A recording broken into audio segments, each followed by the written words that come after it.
I'd like to welcome you all to the third session of the conference. We have 4 distinguished speakers, all with important topics. We're running rather late, so I am going to lay it down as the rule that each speaker has 20 minutes only. That will leave us with time for questions.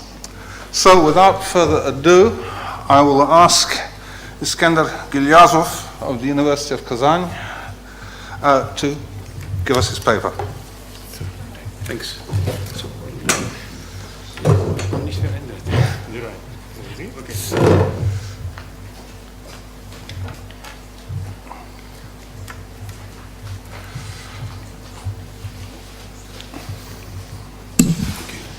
Thank you. Dear ladies and gentlemen, dear colleagues, I am very grateful to the organizers of this conference for inviting me to such a high-level forum.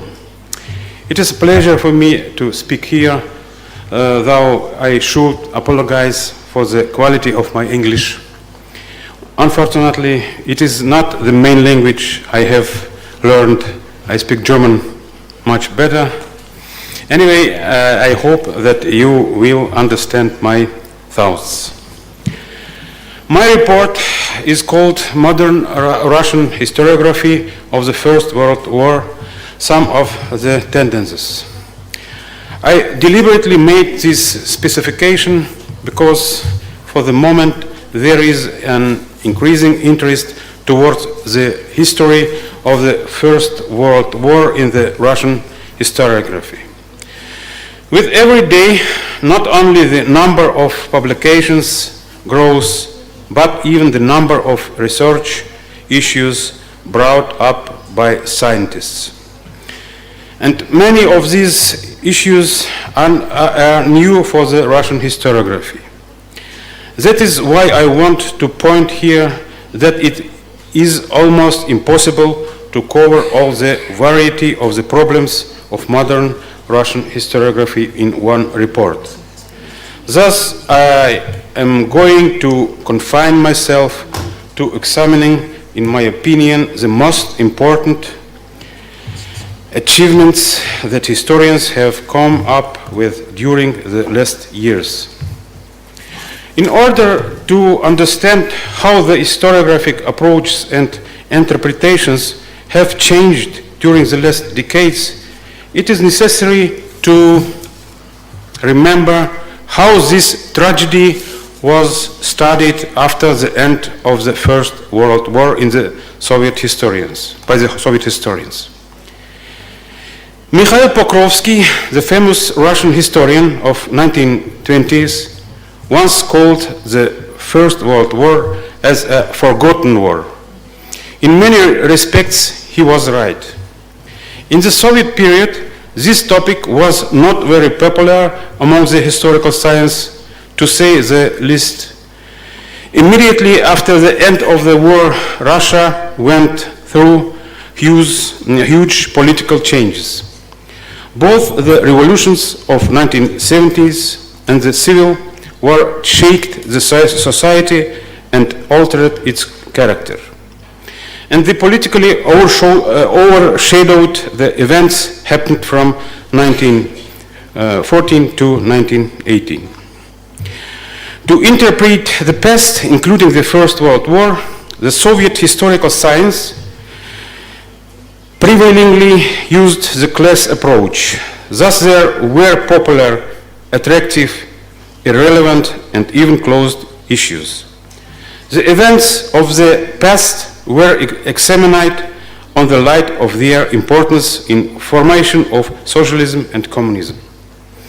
According to the historian Nikolai Malkov, the study of the First World War didn't carry a systematic character and was even considered as having lost its significance.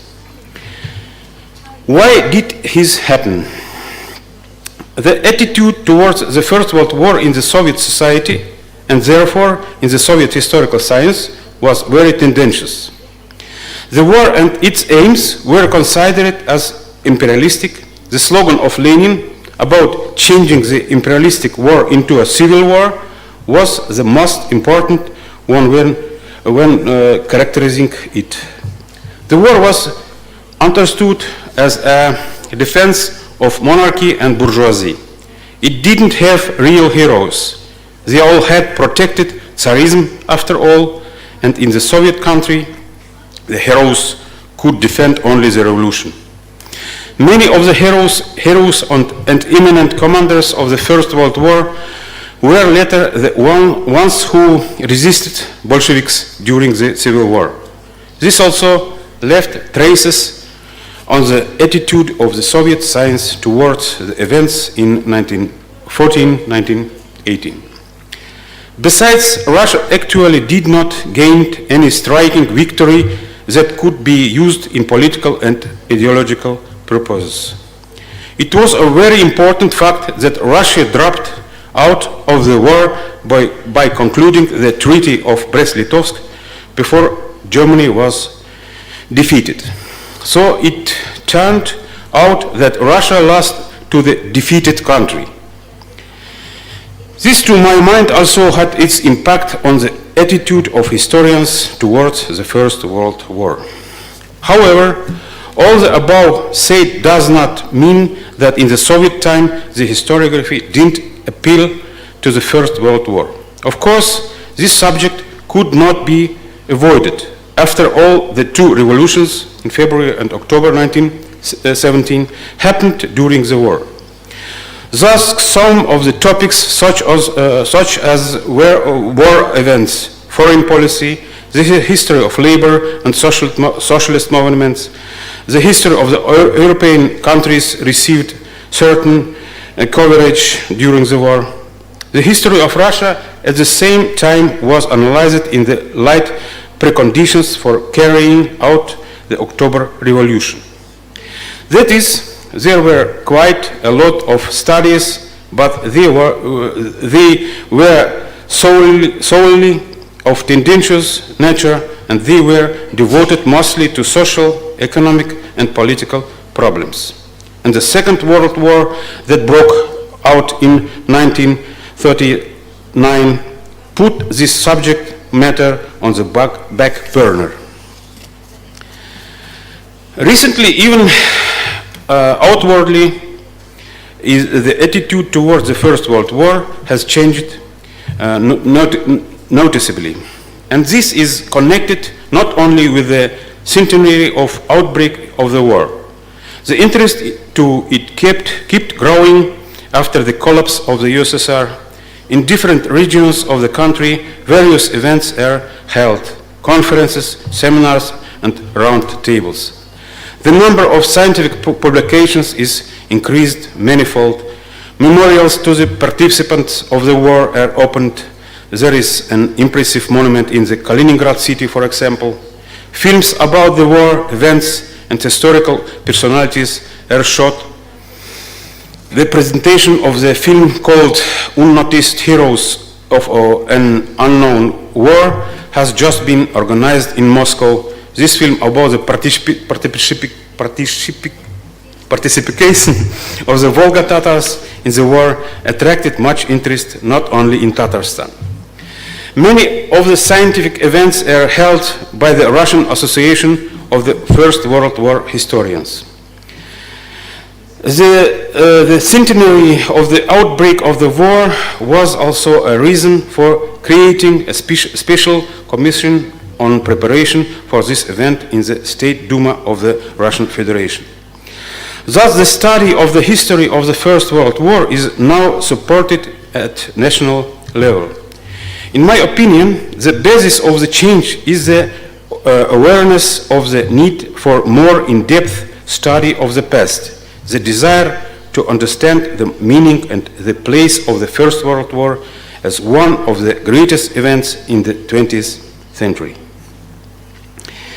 This was also demonstrated by the recent representative conference in Moscow dedicated to the 100th anniversary of the beginning of the war, where I had the opportunity to take part in. Only the list of the section names there confirmed the increased interest to the First World War in Russia. It is clear that in the past 2 decades, historians have had the opportunity to analyze these events without any government order. That is more objectively and comprehensively than ever before. This has resulted in numerous studies on a wide variety of aspects of the history of the war. Unfortunately, it is almost impossible to describe them all in one short report. It should be noted here that the desire to get rid of the ideological dogmas of the Bolshevist past sometimes plays a cruel joke in the estimate of the history. Some historians and journalists now stand for the diametrically opposite position. The opponents of the war for them are traitors, and the generals, officers, and soldiers are the only true patriots and defenders of the monarchy. In fact, we can see the continuation of this one-sided approach when considering the question about who is to be blamed for the outbreak of the war. The Romanov dynasty in this interpretation is idealized, and Germany and Austro-Hungary are considered as the guilty party, of course. So subjectivity in historical science still continues to exist. I want to highlight the major themes and issues that particularly attract the modern Russian historians, and to highlight the most important trends in the development of the Russian historiography of the First World War. In recent years, there are 2 global trends to be noticed.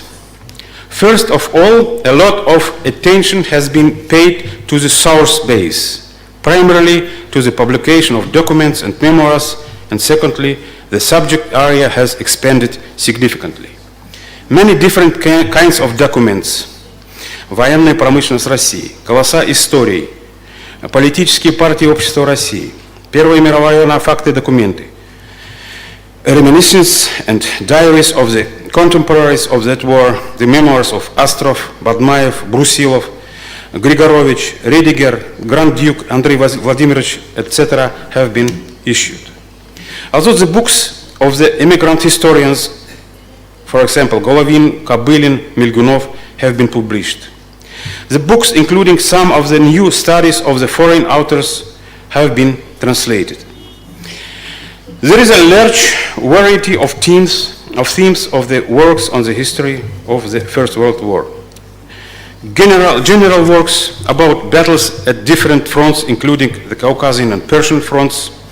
For example, Афанасенко, Порт-Артур на Висле, Корсун, Кавказский фронт Первой мировой войны, Шишов, Персидский фронт, have also been issued. It is an important fact that the fundamental studies about the generals and officers of the Russian army have been published too. The most striking example here is the 2-volume work of Sergei Volkov called The Generals and Staff Officers of the Russian Army, a martyrology experience. It gives the information on the generals and officers who participated in the World War and who died during the Civil War or were subject to repression in the 1920s, 1930s, or died in emigration. The problem of captivity attracts much attention of the modern historian. It is one of the new and important topics of the last decade. Here I would like to mark out the work of Oksana Nagornaya called Another Military Experience, Russian Prisoners of the First World War in Germany, and published in 2010. This study, in my opinion, is an example of a qualitative analysis of almost all of the aspects of the history of Russian prisoners of war in Germany. I'd like to note that historians study not only the Russian prisoners of war, but also the fate of prisoners of war in Germany and its allies, including the Ottoman Empire and in the territory of Russia. There is a plan at the Kazan University, which I represent, to study the fate of the Turkish prisoners in Kazan province and other provinces of the Middle Volga. We assume that the project will be realized by a group of researchers. In general, the theme of captivity is very important for me. In recent years, I have studied it actively and gathered considerable material in German archives. The result of this research is a monograph about the Muslim soldiers of the Russian army in German captivity that should be published in Kazan at the end of this year. Science quite often appeal to the history of the home front.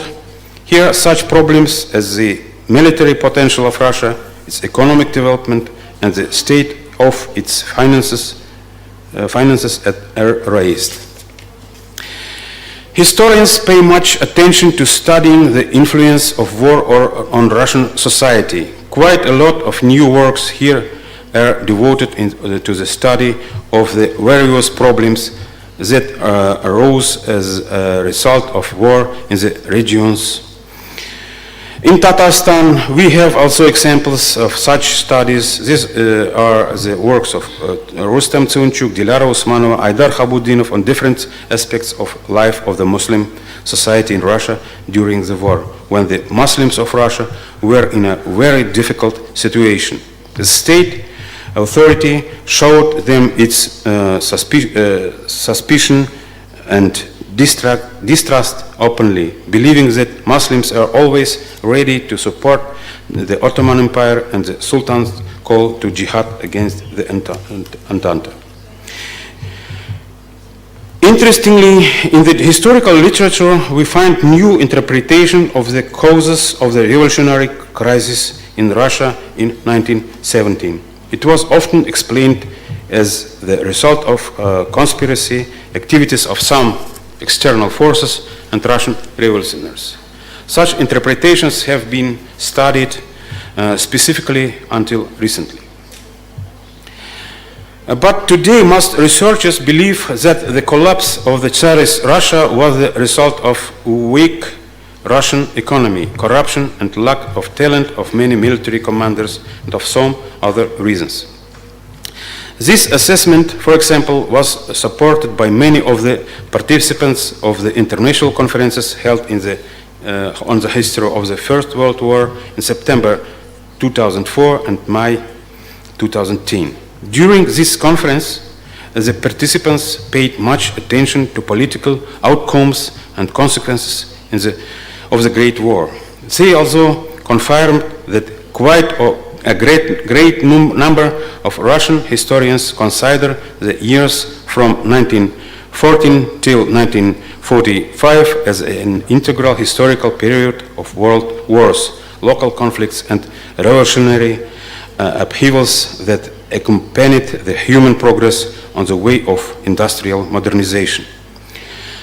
In conclusion of the review, it should be noted that the literature on the history of the First World War, published in the last 10-15 years, is very extensive.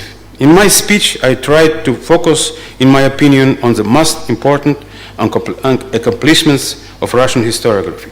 It is possible that I missed some of the aspects. However, I hope that I have been able to show you how diverse are the interests of modern Russian historians that appeal to new issues on the history of the greatest tragedy of the 20th century. Thank you for the attention.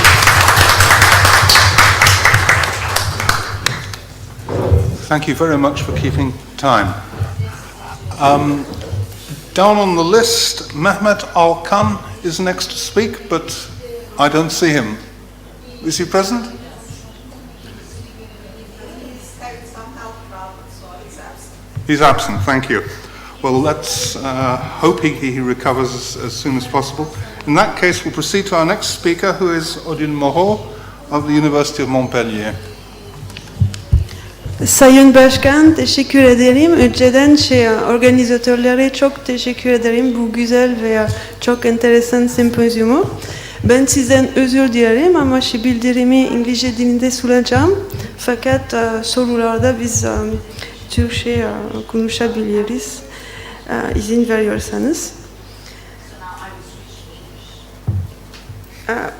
I will present shortly some information about the Ottoman military reforms before the First World War, and I will address two main points. First, I will present the reforms taken immediately after the Balkan Wars in 1913, and especially the official ask for a German military mission. And then, in the second point, I will address the creation of the Ottoman military organization or reorganization in 1914 and the last reforms undertaken before the beginning of the First World War.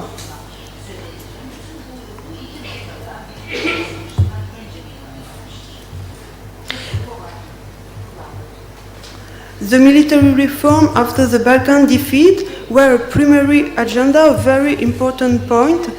In fact, the disastrous defeats of the Balkan Wars and also the humiliating peace treaties and the independence of Albania created a real trauma among the official corps, and some of the military officials also were involved in semi-secret societies, and they were promoting new demands for reorganization of the Ottoman Empire, and also a minority of them aimed for a high degree of independence. Turkish intellectuals and officials founded also societies and clubs to promote the ideology of Ottomanism and Pan-Islamism. In fact, during the Balkan Wars, there was a high politicization of the official, and it was a real problem.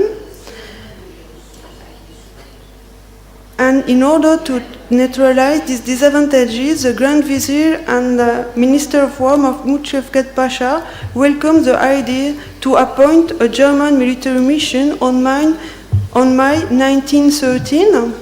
And at the beginning, it was with the idea to promote a professional expertise and to appoint them to a command position to avoid this involvement in politics. The contract between the Ottoman Empire and Germany was officially signed in October 1913, and a small German military mission led by Major General Liman von Sanders arrived in Istanbul in December 1913. However, the arrival of the German military mission provoked a diplomatic incident among the European countries and a quite uneasy situation. In fact, at his arrival, Major Liman von Sanders received the grade of Birinci Ferik and also the command of the 1st Army Corps in Istanbul.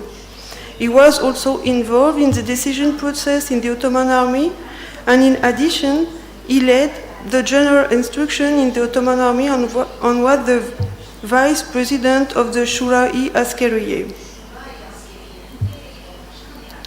It was not new that a foreign advisor had a command position. In fact, Great Britain had already a naval military mission supervised by the Admiral Limpus, who was the Commander-in-Chief of the Ottoman Navy.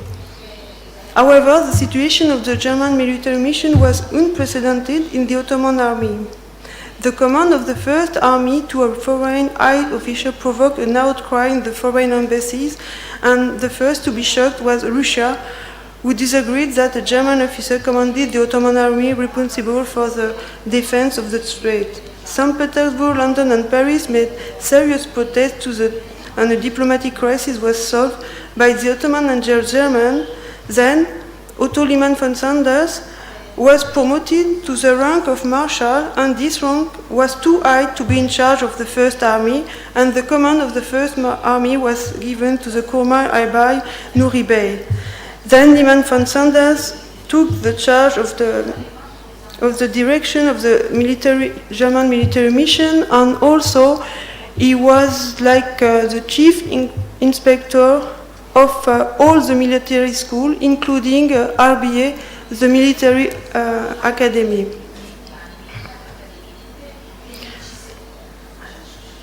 The German military mission did not initiate great changes in the institution, in the military institution structures, or in the Ottoman army. The general architecture, the triangular division concept, had just been introduced before the Balkan Wars.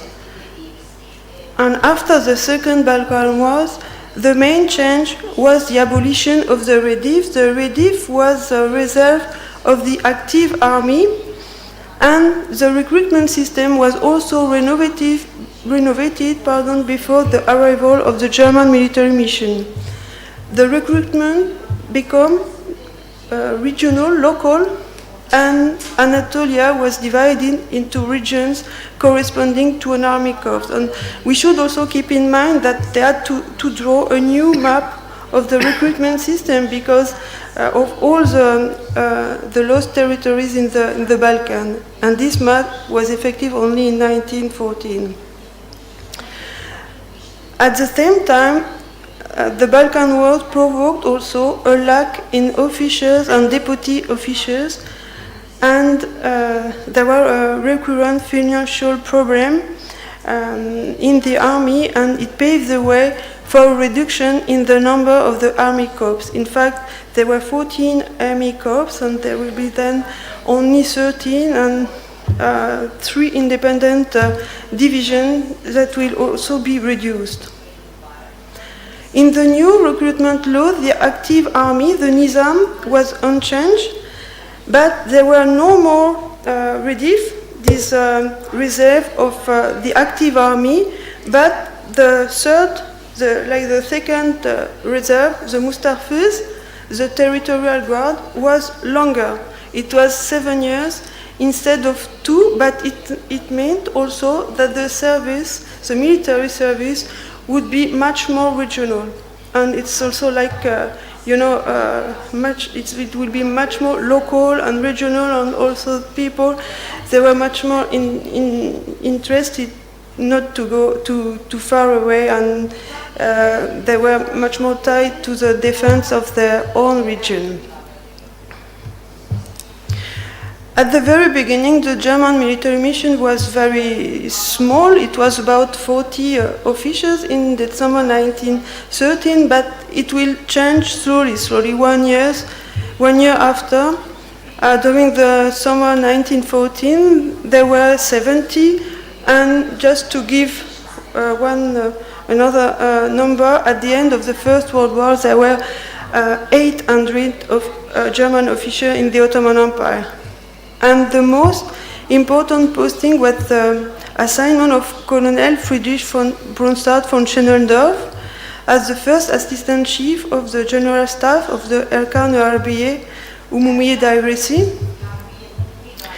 Brunstadt von Schellendorf is not so much known, but he became very influential as a German military advisor in the Ottoman Empire until his recall in 1917. He reorganized the Ottoman General Staff on the line of the German staff, and also young and most of the time German-trained Ottoman officials were appointed as branch chiefs. Brunstadt von Schellendorf supervised the military strategic mobilization and also the concentration plan, and he rewrote also most of the campaign plan. In addition, we should also say that he had a very good connection with Enver Pasha, who liked him very much, and there was confidence between them. And after the defeat of the Sarıkamış campaign in January 1915, Brunstadt von Schellendorf became de facto the chief of the general staff, in spite of the opposition of most of the high-ranking Ottoman officials. Then Limons and Sanders is perhaps, we know much more this name, but Schellendorf played a role more important than him. After the Balkan Wars, Enver Pasha purged also a lot of officers, members of the old guard, the old trend, and he He dismissed also a lot of officials who were not successful during the Balkan War. A lot of that means that it was about 800 high-ranking officials, and that means that it's also a very big change in the Ottoman staff. Enver Pasha appointed young and highly trained general staff officers to key positions, and they had the mission to achieve the remaining military reform of the pre-war wars. For example, the 3rd Army Corps, which was very effective during the First World War during the defense of the Gallipoli Peninsula. And the modern German military system was also well established within the general Ottoman staff, because since 1885, hundreds of Ottoman officials had been trained in Germany or spent some time in the German army. And they played also like a role of intermediary or go-between between the Ottoman soldier and the German officer, for example, as a translator or interpreters.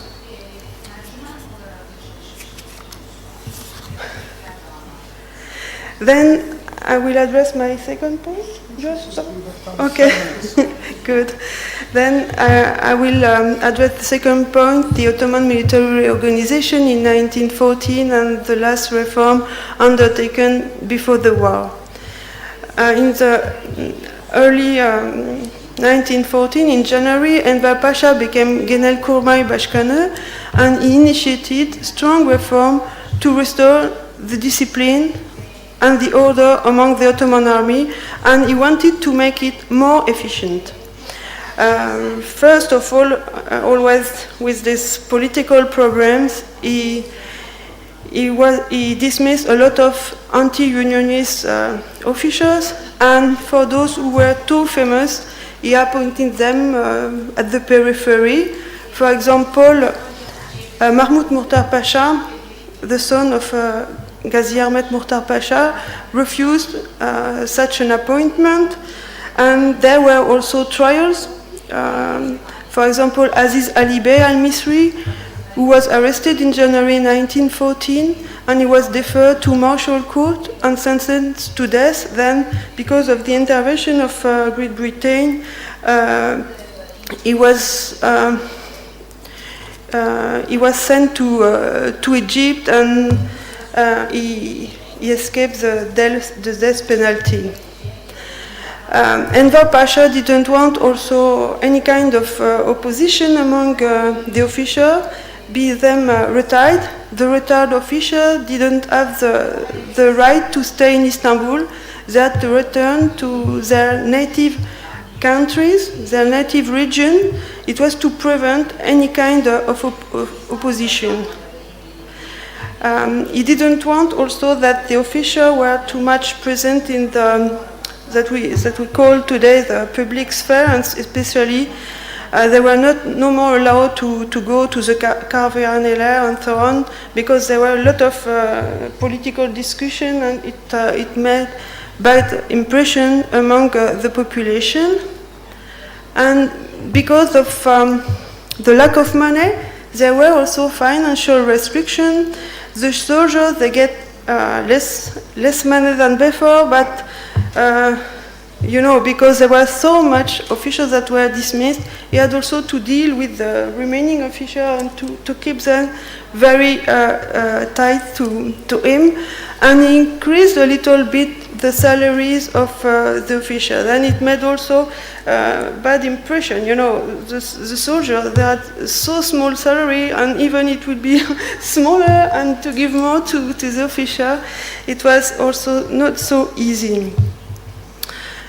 Then the Ottoman recruitment system had been updated in May 1914 with the new law for the military service, and the previous Ottoman military law was written in 1886 and supervised at that time but by the General Kolmar von der Goltz, who was the chief of the German military mission of the time.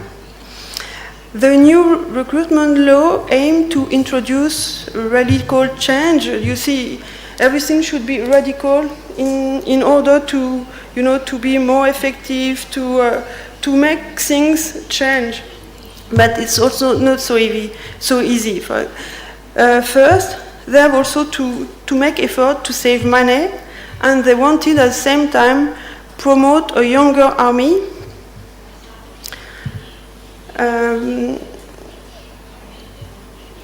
In order to promote an efficient army that would be also younger, the importance of the training in the modern warfare was a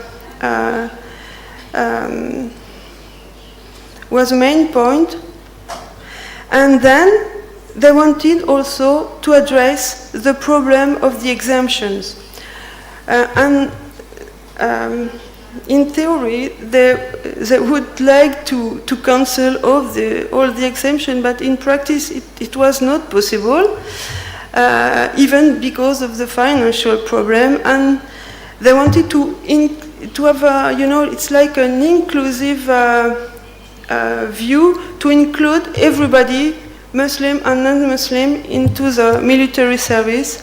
They wanted to oblige everybody equally to defend the fatherland, and it was, always this word of equality, to be equal before the law. But the Ottoman state could not dispense with these extra sources of revenue. At least one exemption was abolished. It was so-called Muinsi's exemption. The Muinsis, they were men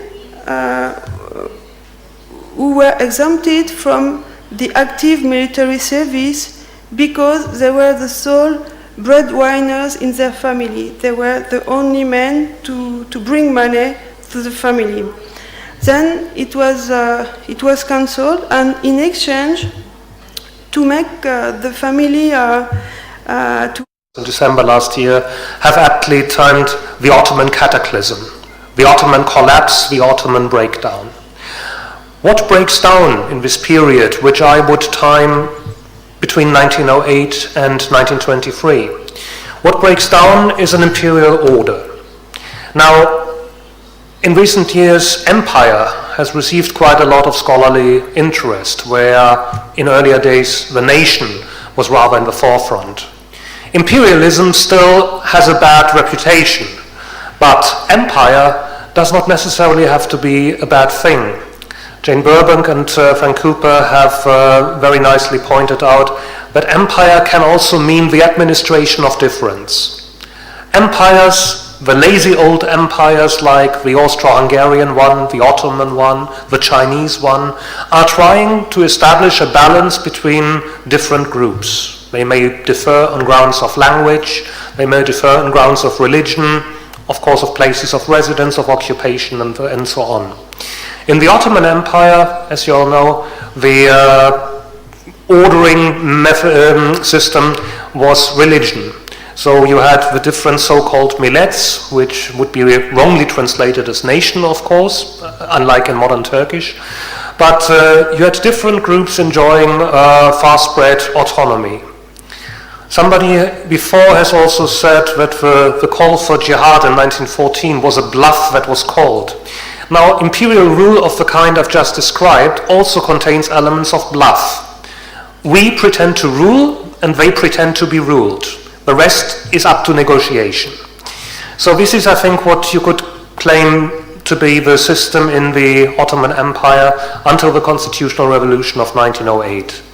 A wonderful book by Nicholas Doumanis has been published last year, the title Before the Nation, and it's actually based on interviews with Greek refugees from Ottoman Anatolia after World War I, in which contrary to the general narrative of strong hostility between Muslims and non-Muslims, most of them actually point out that relations with neighboring groups of different religion were actually excellent in most cases, and that it was the introduction of nationalism and extremism which destroyed this balance. So the cataclysm already is in motion during the First World War and becomes even stronger after the First World War, when, for instance, in terms of the Greeks and Turks, the invasion of the Greek army in 1919 and the abominations following that are terminating this balance. So we speak about a period of great upheavals, of disruptions of social relations, and now we should turn to the German-Ottoman alliance. What I would like to drive home, we have already heard quite a lot about this alliance. What I would like to drive home is the point that this is an alliance between two very strange bedfellows. On the one side, you've got a strong European industrial power, and on the other hand, you've got an agrarian, quote-unquote, underdeveloped, weak empire, which is called by many the sick man on the Bosphorus, which is seen as terminally ill or at least very ill. And the question is, what brings these two very strange partners together?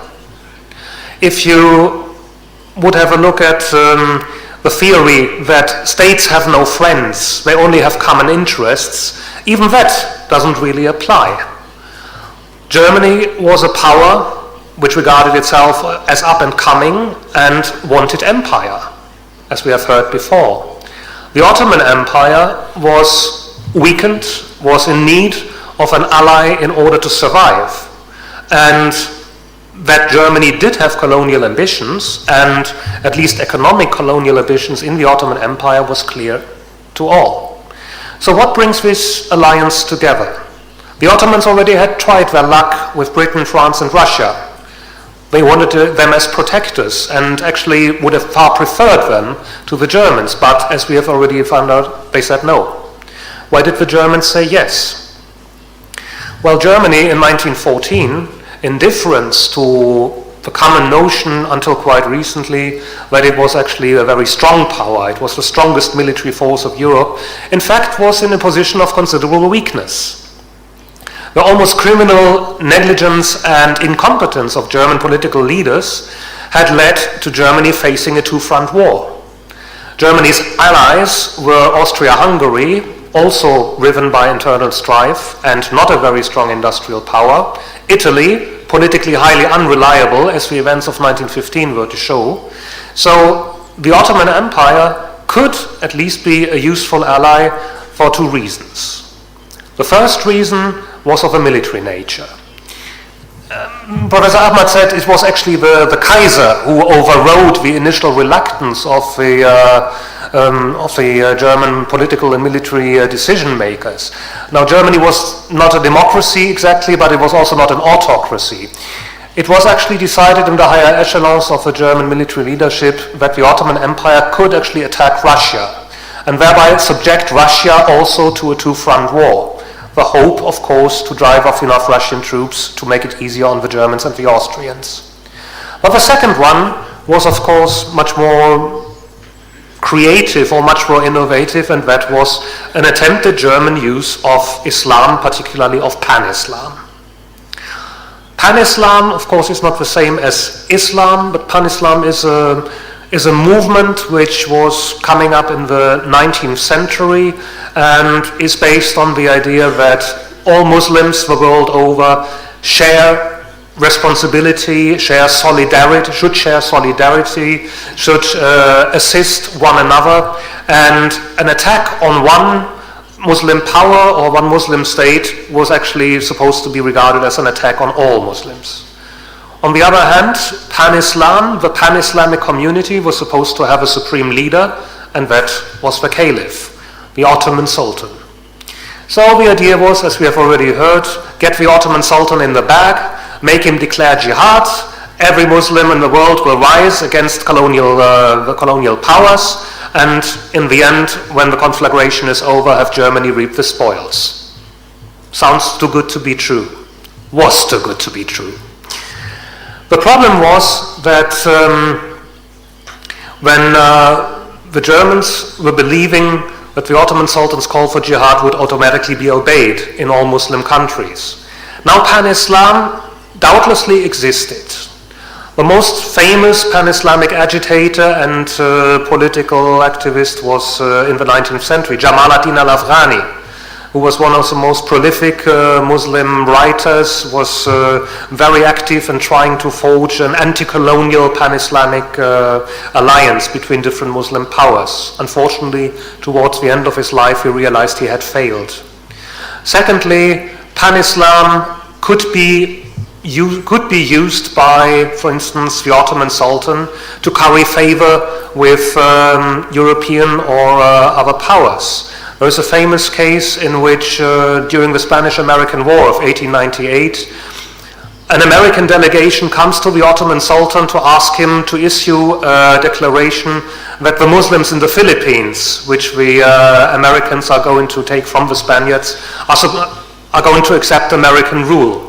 Surprise, surprise. Abdulhamid produced 2 Zulu chiefs from the Philippines who happened to be in Istanbul at the time, sternly admonished them to keep their people quiet and sent them back to the Philippines.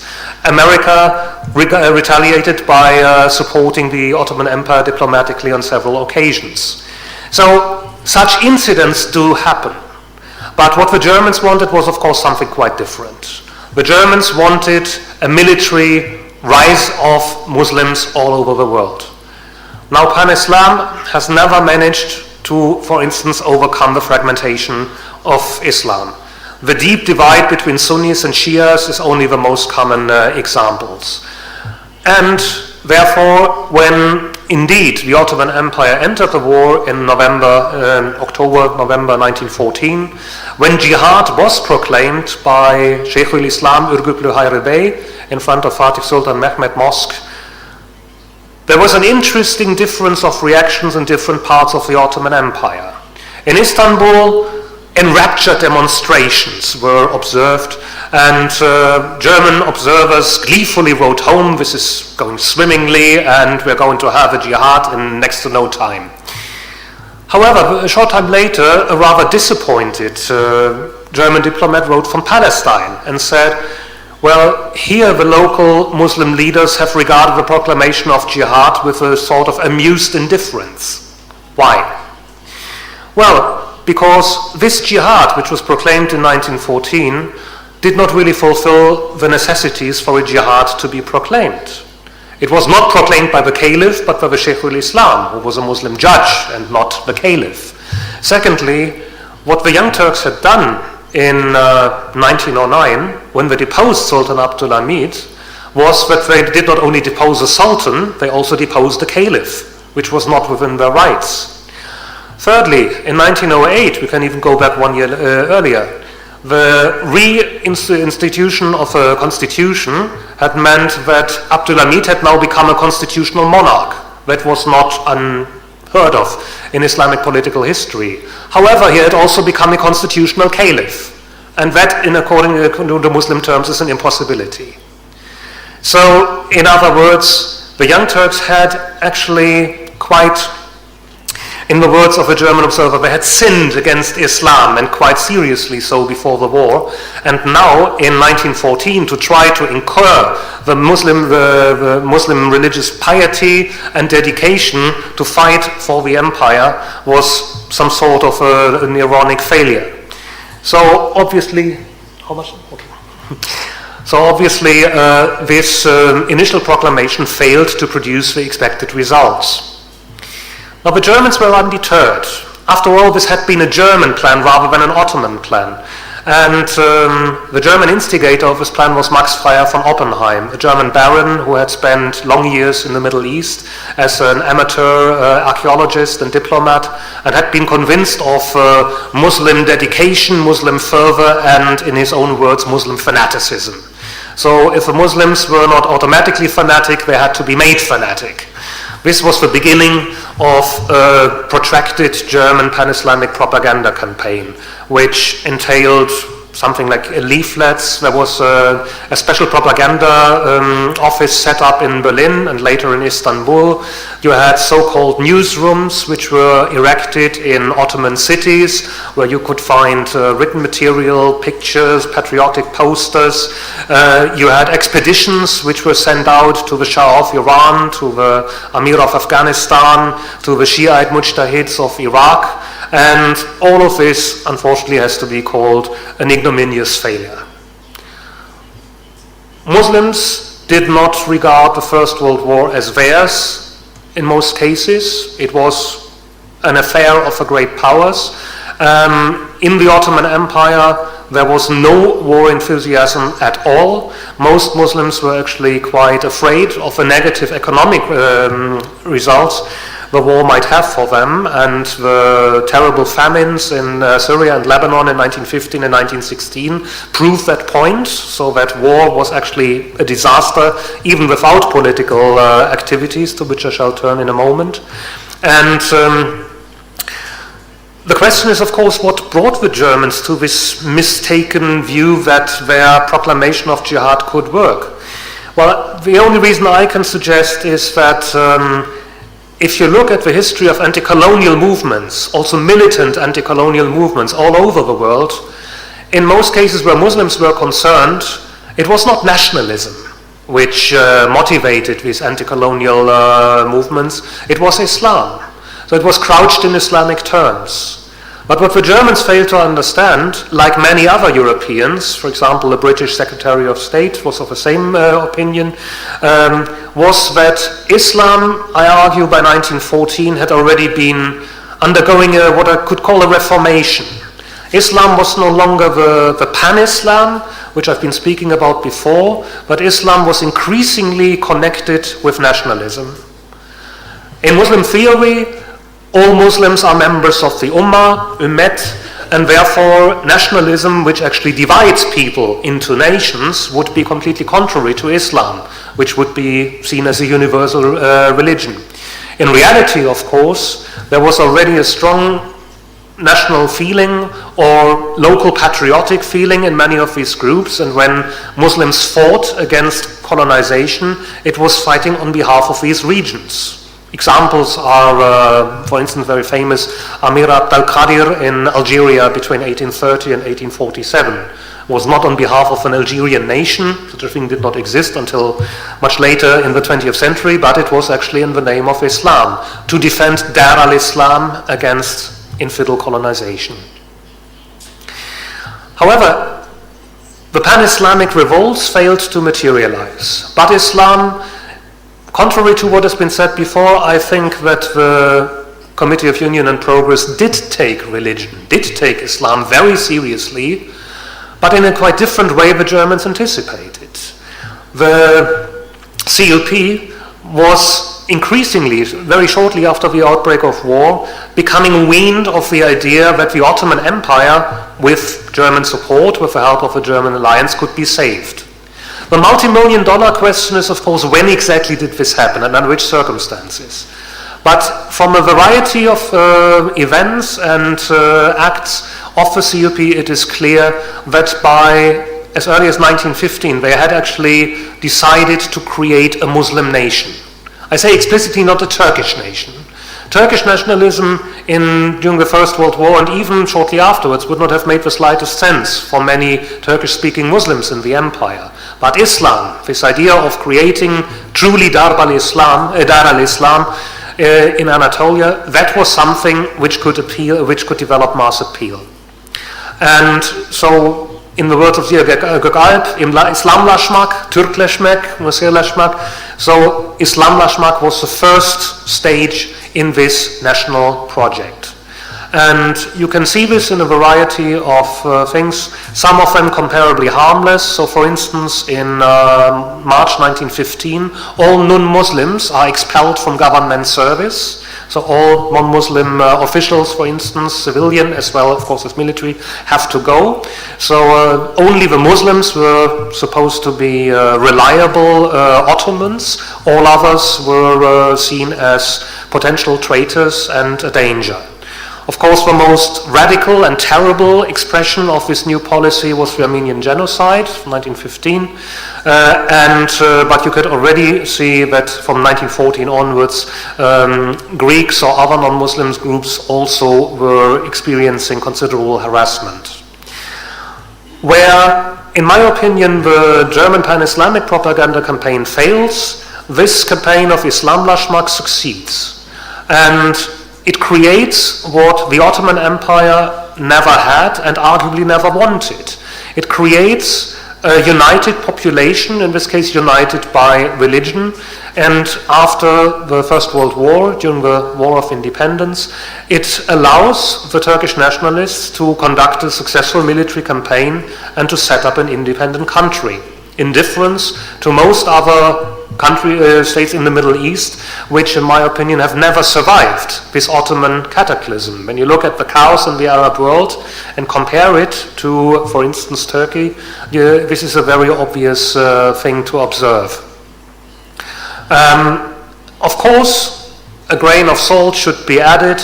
This idea of an Islamic nation which would then be identical to a Turkish nation was, of course, disappointed. A very large minority in Turkey survived the war, and Kurds were happy to call themselves Muslims, but not Turks. So I should argue the attempt to create a Muslim national state in Anatolia was quite successful, but not a complete success. Thank you very much.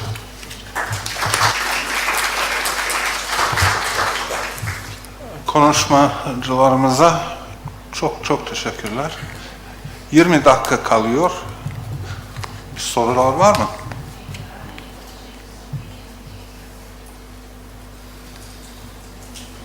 Türkçe olsun, İngilizce olsun.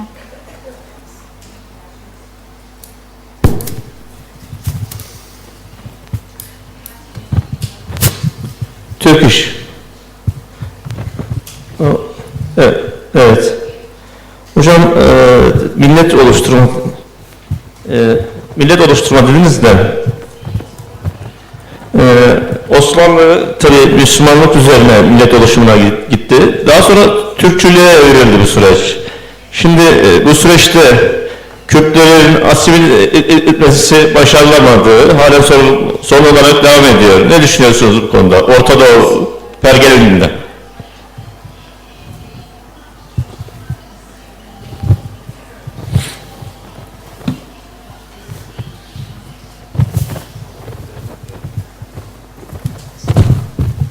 Thank you for your question.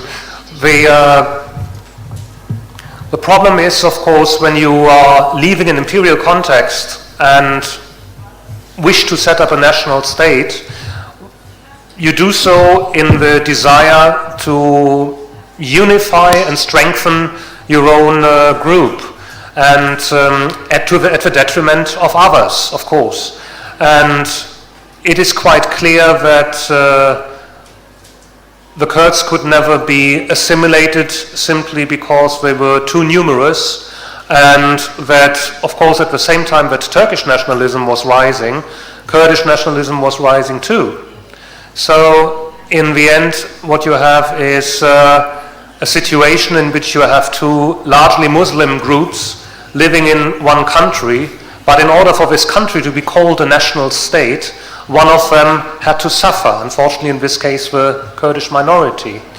Now, in the context of the Middle East, I think it is, and I assume that you refer to the situation today, the big problem is that you have a very large group of Kurdish-speaking peoples, I would say, which live in 4 different countries, and were one of the few ones who really had the misfortune of never gaining their own state.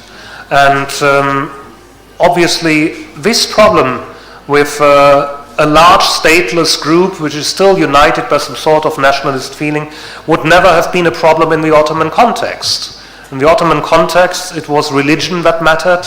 If Turk, if Kurd, if Arab was of no importance. So obviously the Kurds are also amongst the victims of the rise of nationalism in the Middle East.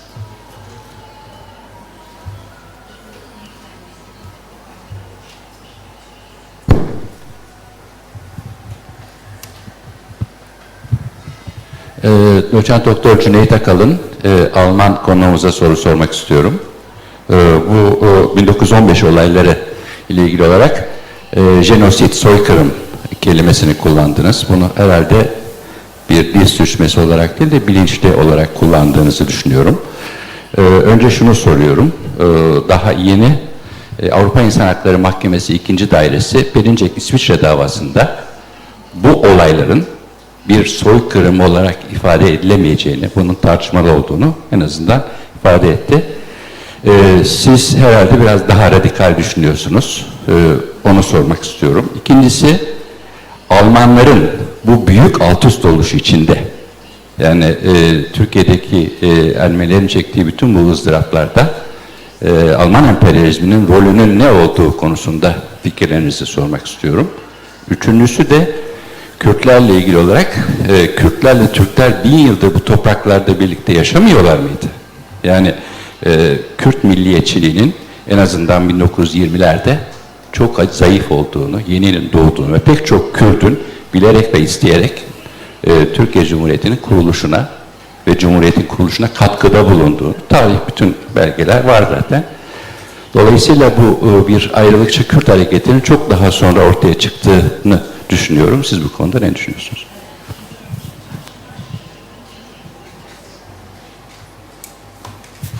Well, this is two very complicated questions. To the first one, I will give a brief answer.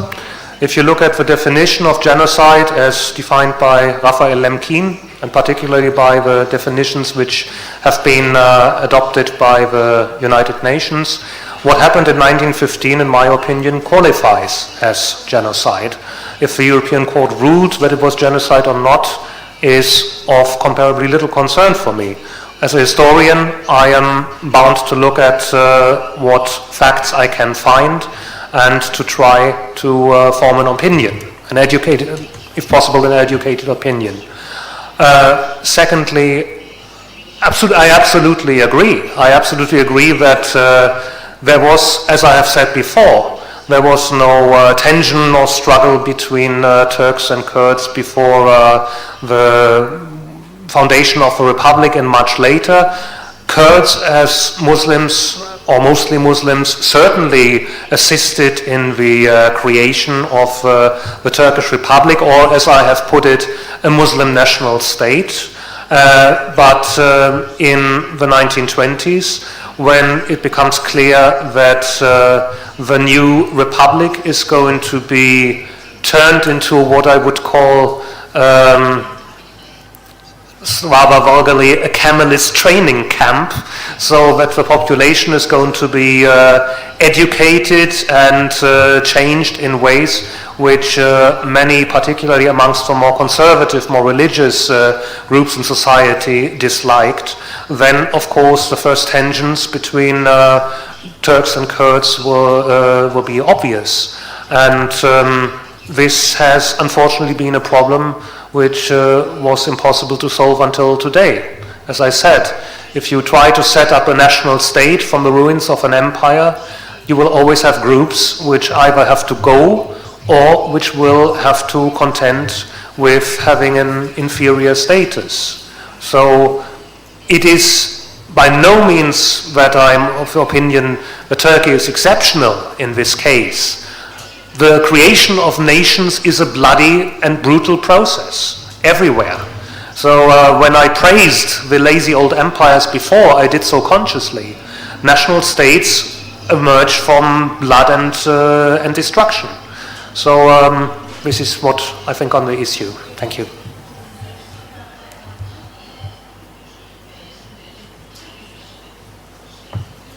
Başka?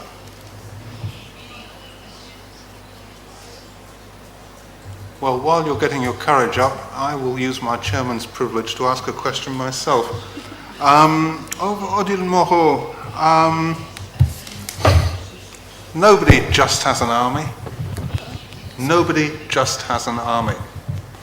An army is organized, trained, and equipped for specific purposes. That is to say, you identify particular enemies, potential enemies, particular occasions for war. Now we know that in the Ottoman Empire, the Ottoman army, before the Balkan Wars, has 12 mobilization projects, 5 plans of operations, and they're nearly all directed against the Balkan states. Have you any information about, as it were, strategic or war planning in the Ottoman army before the outbreak of the First World War, that is to say 1913 and 14? Sorry, I don't have the exact information about the plan, because that's true. For example, before the Balkan Wars, they had several plans, but not for a general aggression of four Balkan states at the same time. But they had several there is options. Plan 5. Yes, and that's it was that it. Başka.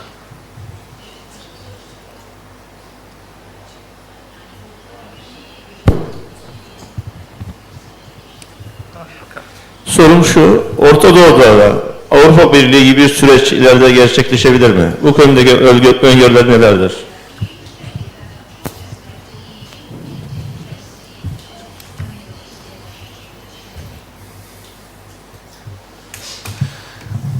This is a highly complicated question which to answer in less than several weeks is impossible. It would be highly desirable to see such a process, but given the fact that you have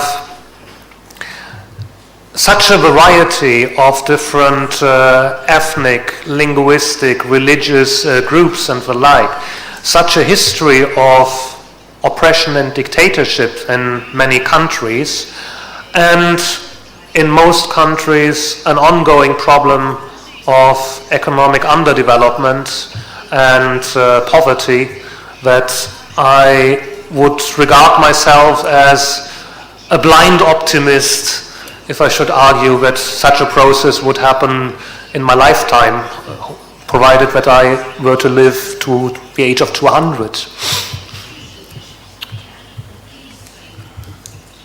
Başka?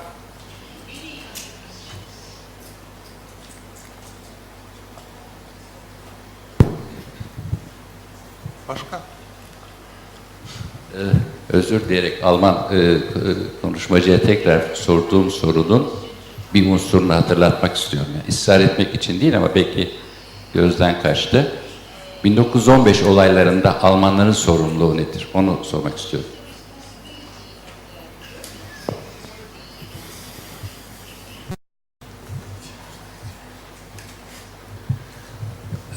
In difference to Professor Ahmad, I am not of the opinion that the Germans managed to dominate the Ottomans completely. Rather, I argue that the picture that comes out of it after some time is one of very cunning Ottomans and naive, or being brutally honest, even stupid Germans. So the Germans were entering into this alliance, they were financing the empire, we were equipping it, and I do not think that the Germans had any responsibility for the events of 1915 at all. But what happened was that in fact they continued with the alliance, they continued supplying the empire even after the events of 1915 had taken place. And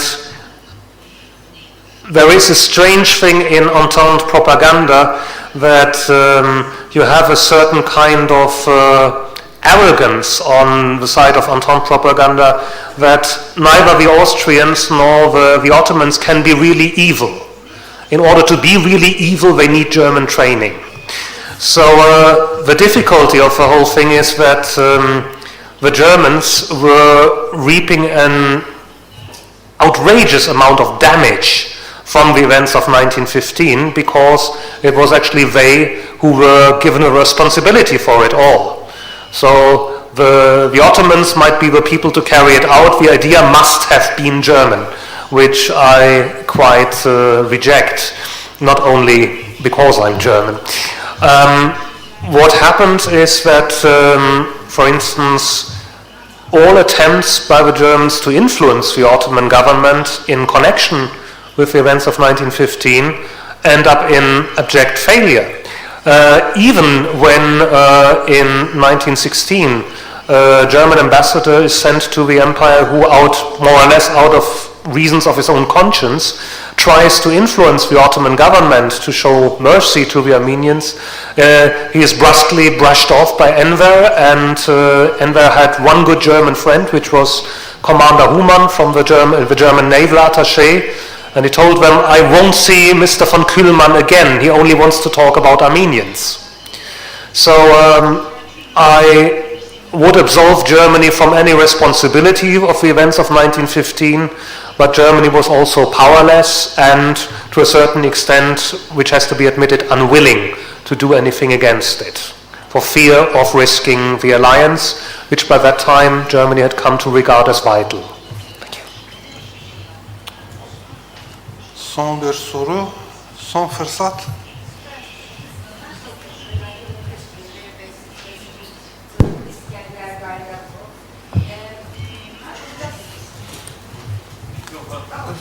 To ask a question to Professor Gilyazov, a very basic question.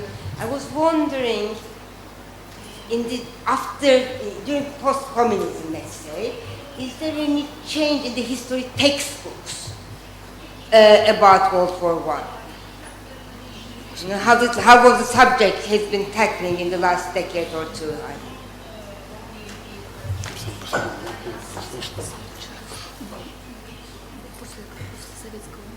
More than in the historiography, I meant the history textbooks, the school textbooks.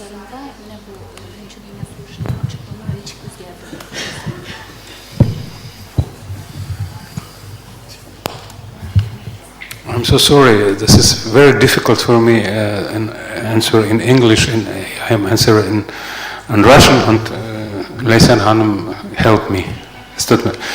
I'm sorry. Вообще отношение к Первой мировой войне в учебниках российских после распада Советского Союза изменилось не сильно. Türkçe söyleyeyim. Sovyetler Birliği sona erdikten sonra Rusya'daki tarih ders kitaplarında Birinci Dünya Savaşı'nın tasvirinde aslında fazla bir değişiklik olmadı. Эта традиция вообще, по-моему, еще оказывается очень живучей. Мы не можем в учебниках преодолеть советское прошлое. Tarih ders kitaplarımızda maalesef Sovyet geleneğinin çok dirençli bir şekilde devam ettiğini görüyoruz. И это kасается не только Первой мировой войны. Ve sadece konu olan Birinci Dünya Savaşı değildir. Diğer konularda da Sovyet geleneğinin direnç gösterdiğini biz görmekteyiz. Я могу сказать, что в целом историческая наука начала пересматривать отношение к Первой мировой войне, но до учебников эта тенденция еще не дошла. Rusya'da tarih biliminde Birinci Dünya Savaşı konusundaki bakış açısı değişmeye başlamıştır. Fakat henüz bunun tarih ders kitaplarına yansıdığını söyleyemiyoruz. Thank you. Peki, teşekkür ederim. Ve işte bu oturumu kapatıyorum. 20 dakikalık bir ara var.